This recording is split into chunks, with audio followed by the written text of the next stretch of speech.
C'est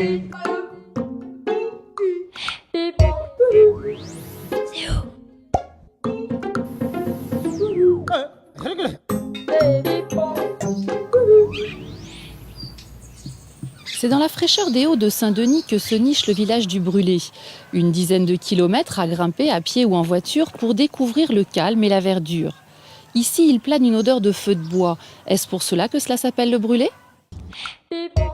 Est-ce que vous savez pourquoi ça s'appelle le Brûlé? Non. Pour moi, peut-être c'est les grands monde qui fait cuire leur marmite avec le feu de bois. Quand je suis arrivé en 88 au Brûlé, on s'appelait le Brûlé. sort du volcan. Les laves qui ont coulé par ici. Exactement comme le Grand Brûlé.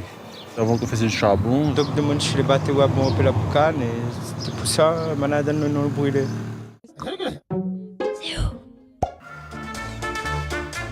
Le Brûlé tient son nom de la fabrication du charbon à laquelle se consacraient autrefois ses habitants.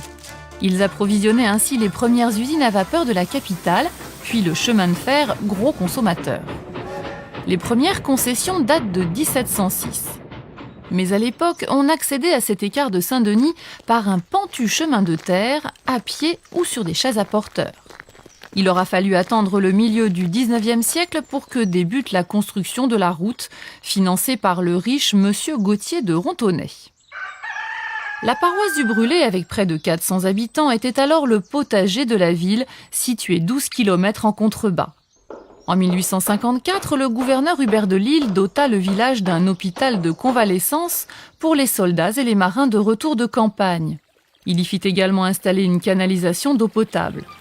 Dès lors, les notables dionysiens y érigèrent d'élégantes villas pour y jouir de son excellent climat.